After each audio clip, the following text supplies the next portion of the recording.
Welcome back to the Barry Charles Footy Show. In tonight's episode, let's check it out right here, right now. Tino to the Bulldogs for $4 million? I don't think so. Is Roger Tuivasa sheck going to make an early return? He's only got a month to get it sorted, less than a month. Will it happen? I believe he's training, but there's no guarantee he will play.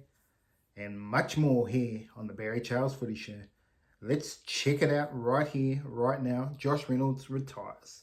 Well done to you, Josh Reynolds, for retiring. Because you were certainly a bit out of form, to be honest, to finish your career. It's really struggling, and obviously with the Bulldogs struggling, and you still couldn't make the team. That's unfortunate, but farewell and good luck in your last game at Balmore on the weekend. Good luck for that game, and you have been a servant to the Bulldogs over a long time, so fair you are. But anyway, big news, Tino, 4 million plus some money in shares in the some hotels, you reckon? I can't see this one getting over the line. If this gets over the line, it's going to open up a can of worms. Apparently there are some contracts in some other clubs that are similar, so we'll see how that plays out. I still don't see Tino or David Fifita leaving. I could be wrong. If they want money, they're going to leave. If it's all about the money, then they would leave. But if I think the way they're going and with Des Hasler coming, I would say Titans are more upskill than the Bulldogs still at the moment. Bulldogs might have a better team next season, but I still don't think them competitive for a premiership. The Titans, well, if they can get a couple more players to add to their list, then maybe they are. But yeah, I don't see it. Roger Tuivasa sheck, yes. We reported about it a month ago, him coming back. The reports are he's training hard to try and make a return this year, but it's more than likely not, because fitness-wise he's probably not up to standard with the NRL.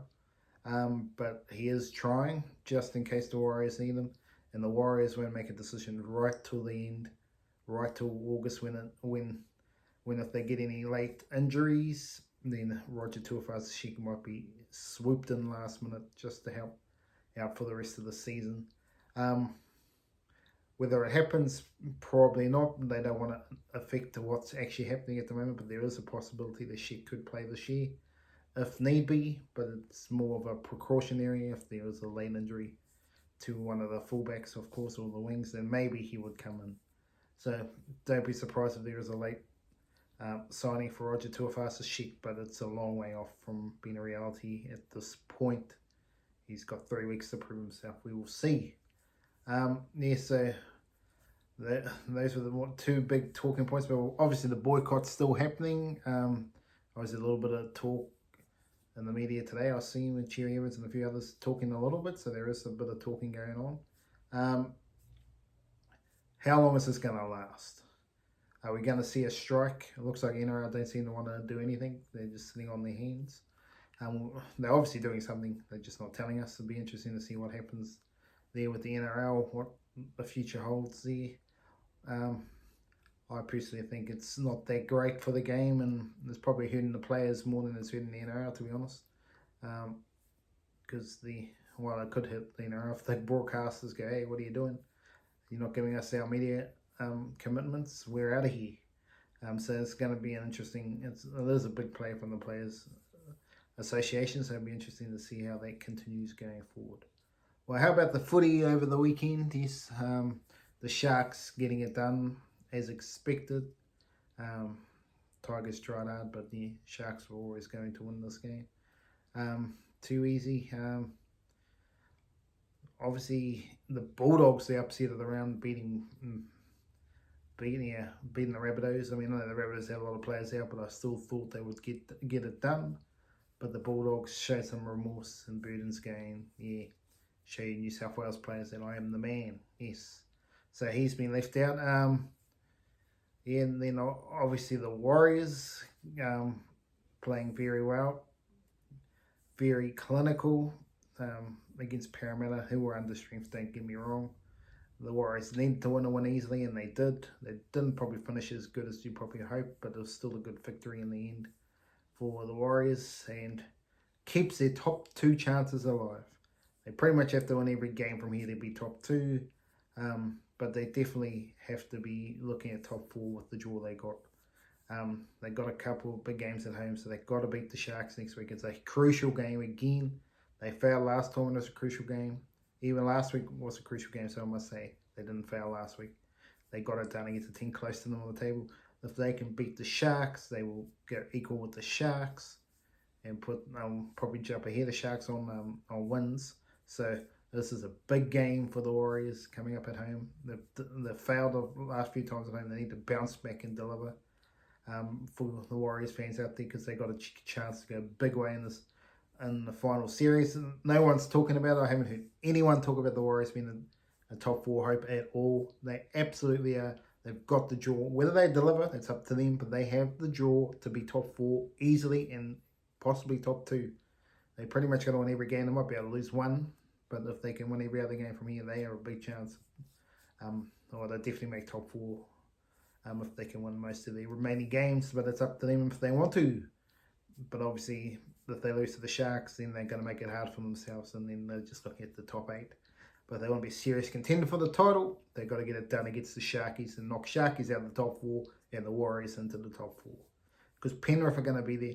Broncos have a chance to run full right out, or they can bounce back. I think they will bounce back and be okay, but they could fall right out like last year. So it'll be interesting to see how that continues. But yeah, it's up to the Warriors if they want to be there. Rabbitohs should come flying home. That game last week, though, was a bit of a costly game for them, even though with the players out. But I expect them to really have a strong run home, and the Rabbitohs have a chance to bounce back into the top 4 with the draw. Roosters season, I think it's done and dusted. I think just about the top 8's nearly done, folks, already. It's just about nearly done. And with the Dolphins beating the Titans, it's helped the ones above them because they're cancelling each other out at the moment. And that makes life easier for the ones in the top 8. So yeah, I'm not seeing much movement. The only one I'm seeing going into the top 8 is the Cowboys, and I'm going to say Parramatta miss out. That's on the draw. That doesn't mean it. Parramatta can win that extra game and get it done, but Parramatta have got one of the hardest draws out in the top 8, so it's up to them if they want to do it. It'll be interesting to see how the players come back from Origin. Obviously, Spencer Leniu. Yes, is Spencer Leniu an option here to come into the bench here instead of Clint Gutherson? That's the talk around the traps. Whether it actually happens, I think it's unfair to really pick someone last minute when you've already told them. That's a real sad thing if you'll be named and then next minute you get dropped the last minute. I don't think it should be allowed to happen. But it'll probably be a stronger team, probably with Spencer Leniu in there. But then again, does he only play short minutes? That's going to be the question mark if you pick him. But that's probably the same with Gutho, to be honest, unless there's an injury. So that's a bit of the footy. So yeah, a lot of the big guns had a rest last week, so that was their last chance to get a rest before the final. So we will see how the Panthers and that go next week. They need to get going. They're still the team to beat. I think Penrith are the top team at the moment. And then after that, it's a real shambles. Who you think is next? You can label a whole lot of teams. Just about anyone in that top 8 is second best at the moment. It's whoever wants to rise to the top. The Warriors have the chance. Broncos are clearly up there. Don't get me wrong. The Broncos bounce back and really show some grit.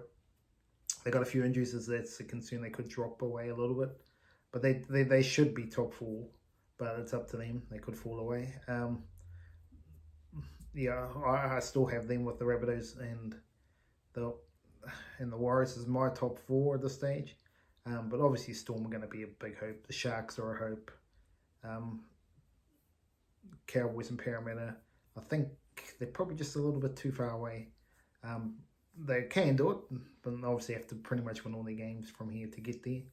Just with the draws coming out. But to me, I think Gold Coast season's pretty much done after they lost. They couldn't have lost their game, so them and the Dolphins probably battling for a similar position.